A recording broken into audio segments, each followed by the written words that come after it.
Vamos a pasar al 1 de mayo. ¿Cómo se peronizó el 1 de mayo? Es decir, ¿cómo cambió el 1 de mayo, la celebración del 1 de mayo con el peronismo?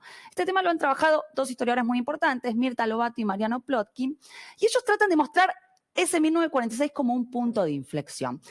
Antes del peronismo, cuando empieza a celebrarse el Día del Trabajador, en 1890, Argentina de hecho es de los primeros países que va a sumarse en 1890 a la celebración del Día del Trabajador, eran jornadas de protesta. Lo que se hacía en ese contexto era denunciar la explotación, pedir por la jornada laboral de 8 horas, una lucha contra el capitalismo. Acá tenemos, por ejemplo, la imagen de ese primer 1 de mayo de 1890 en Buenos Aires, demandando las 8 horas de trabajo.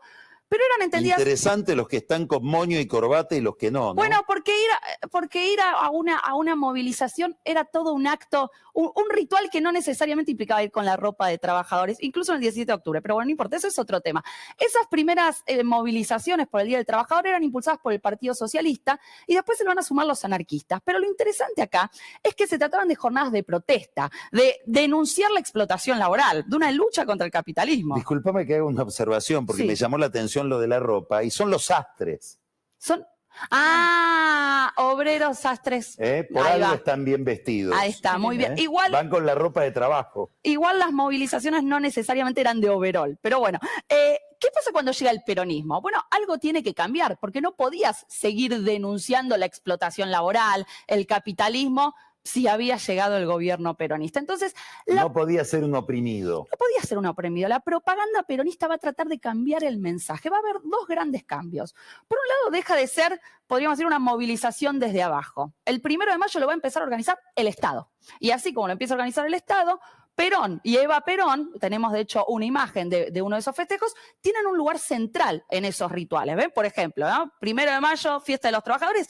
Perón y Eva son centrales en estos actos que se empiezan a celebrar. Bien apoteóticas serán las celebraciones. Pero además se cambia el mensaje. La idea era que el 1 de mayo ya no era una jornada de protesta, era una jornada donde se festejaba la felicidad de los trabajadores. La idea era que los trabajadores, y tenemos un afiche que lo muestra bien, ya no eran oprimidos, ahí está.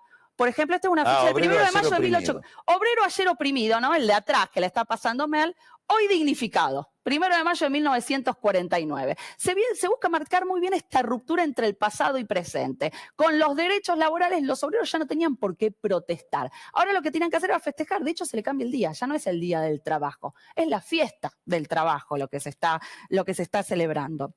Y además se trata de mostrar que ahora las fiestas del trabajo ya no eran violentas, sino que eran pacíficas, y cambia todo el ritual. Y esto es muy lindo, lo muestra Mirta Lobato, traje unas fotos que me mandó ella, a quien le agradezco, porque, por ejemplo, empieza a haber carrozas, va a haber desfiles de carrozas.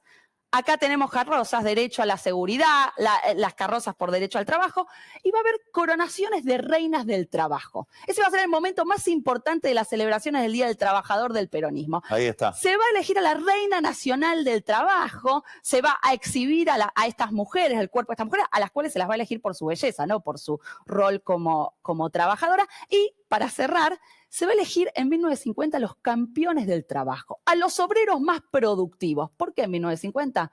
Porque estaban en crisis, porque la economía estaba en crisis y había que reivindicar la productividad. Entonces, en una cosa medio soviética, se empieza a premiar en la fiesta del trabajador a aquellos obreros que rompían récord de producción. Muy interesante, muy interesante, muy interesante. Muchas gracias.